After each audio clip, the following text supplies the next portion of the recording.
मदनपुर नामक एक बहुत ही सुंदर गांव था। वहां के लोग बहुत ही खुश रहा करते थे तथा एक दूसरे की मदद किया करते थे। वह सारे हिल मिल कर रहते थे। अरे बेटा, जल्दी लौट कर आ जाना। हाँ हाँ पिताजी, शहर का जैसे ही काम खत्म हो जाएगा मैं आ जाऊंगा। अब चलता हूँ पिताजी। एक दिन की बात है, एक जादूगरनी उस गांव से गुजर रही थी।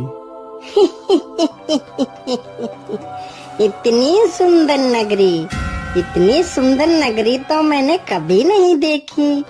क्यों ना मैं इस नगरी को अपने वश में कर लूं और यहाँ पर अपना महल बनाऊं और यहाँ के लोगों को अपना गुलाम बना लेती हूँ।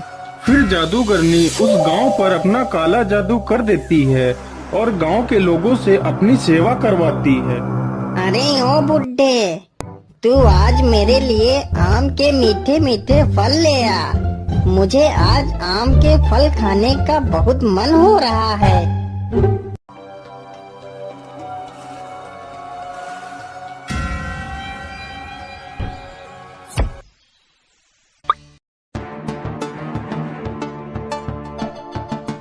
अरे पिताजी, देखो मैं आ गया। आप इधर कहाँ जा रहे हो? आप कुछ बोल क्यों नहीं रहे हो? आपको क्या हुआ पिताजी? अरे ये क्या, पिताजी कुछ बोल क्यों नहीं रहे हैं? आखिर यहाँ क्या चल रहा है? मुझे इसका पता लगाना होगा। लेकिन पिताजी इस ओर कहाँ जा रहे हैं? चलो देखता हूँ।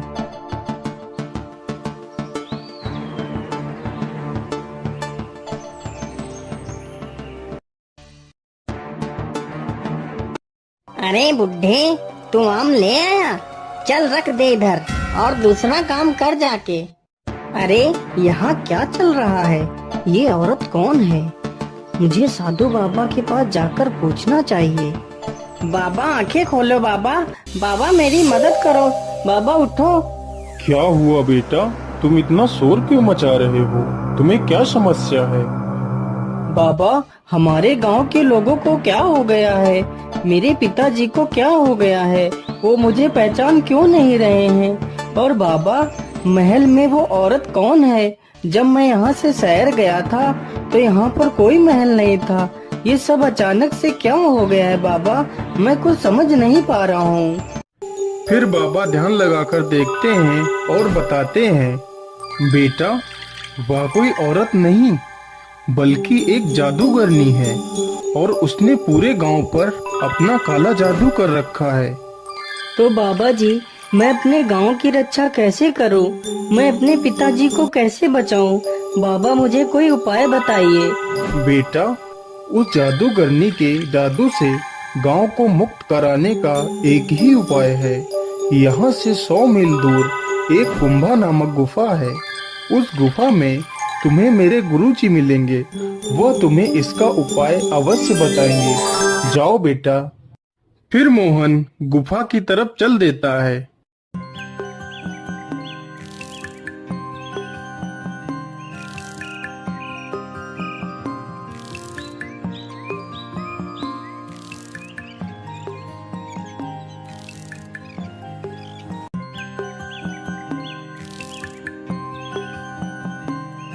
मोहन गुफा में पहुंचकर साधु बाबा को सारी बात बताता है। बेटा, ध्यान से सुनो। यहाँ से कुछ ही दूर पर एक जादुई पेड़ है। उस पेड़ में ही उस जादूगरनी की आत्मा है। अगर तुम उस पेड़ को नष्ट कर दो तो उस जादूगरनी की मृत्यु हो जाएगी और तुम्हारा गांव काले जादू से मुक्त हो जाएगा। लेकिन बाबा, मैं उस पेड़ को पहचानूंगा कैसे? बेटा, उस पेड़ को पहचानना ज्यादा मुश्किल नहीं है। उस पेड़ के चारों तरफ एक अलौकिक प्रकाश जगमगा रहा होगा। ठीक है बाबा, मैं चलता हूँ। मुझे आशीर्वाद दीजिए।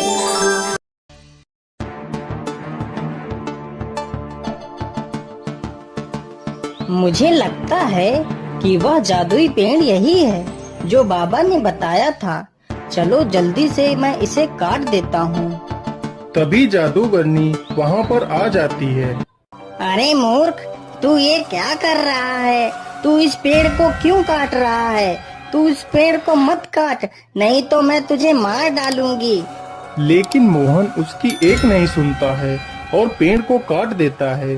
पेड़ के नष्ट होते ही जादूगरनी का काला जादू समाप्त हो जाता है और जादूगरनी मर जाती है।